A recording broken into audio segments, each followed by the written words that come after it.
প্রতিযোগিতামূলক এই যুগে এগিয়ে থাকতে ও সম্ভাবনার নতুন দ্বার উন্মোচন করতে তৃতীয় আরও একটি ভাষায় দক্ষতার জুড়ি নেই।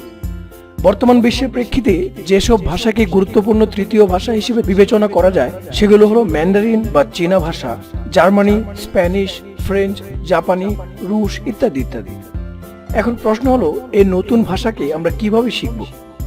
মায়ের মুখ থেকে শেখা বাংলা ও শিক্ষা জীবনের শুরু থেকে শেখা দ্বিতীয় ভাষা ইংরেজির চেয়ে সেটি শেখার ধরন অবশ্যই অনেক ভিন্ন হবে। সেই প্রক্রিয়াকে সহজ করার রয়েছে কিছু চমৎকার উপায়। চলুন তাহলে দেখে নেওয়া যাক সেই 7টি বিশেষ টিপস। নাম্বার 1, কেন শিখছি? ভাবছেন, আরে ভাই, সবাই তো জেনে শুনে নতুন কোনো ভাষা শেখে, এটা আবার কেমন টিপস? হ্যাঁ, আপনি ঠিকই ধরেছেন, সবকিছুরই কোনো না কোনো কারণ থাকে। কিন্তু দেখা যায় অধিকাংশ মানুষ ভাষাটি ঠিক আয়ত্ত করার আগেই হাল ছেড়ে দেয়। কেন? কারণ নতুন ভাষা শেখার প্রক্রিয়া বেশ কষ্টসাধ্য, আর এজন্য প্রয়োজন ভালো রকম প্রেরণা ও ইচ্ছা শক্তি।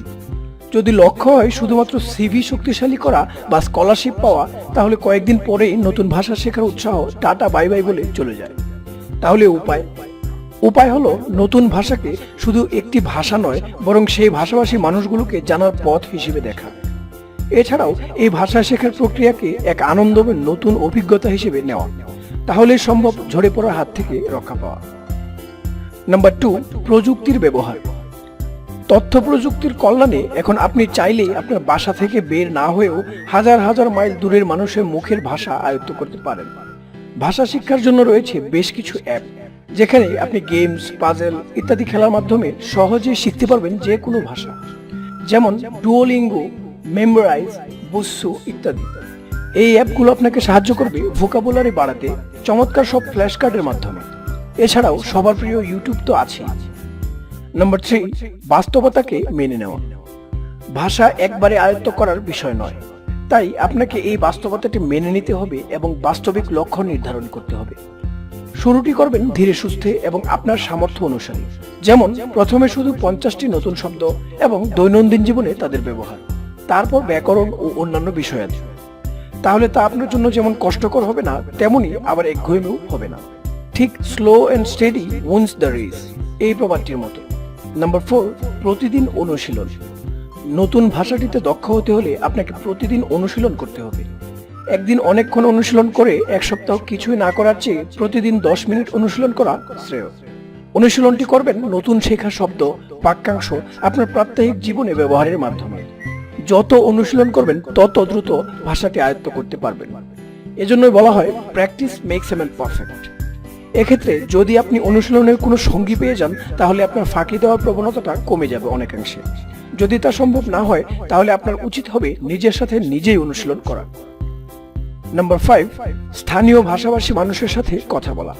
আপনি যে ভাষা শিখছেন, যদি সেই ভাষাভাষী কারোর সাথে যোগাযোগ করেন, তাহলে আপনার শেখার প্রক্রিয়াটি হবে অনেক স্বতঃস্ফূর্ত। এখন স্থানীয় ভাষাভাষী কোথায় পাবেন?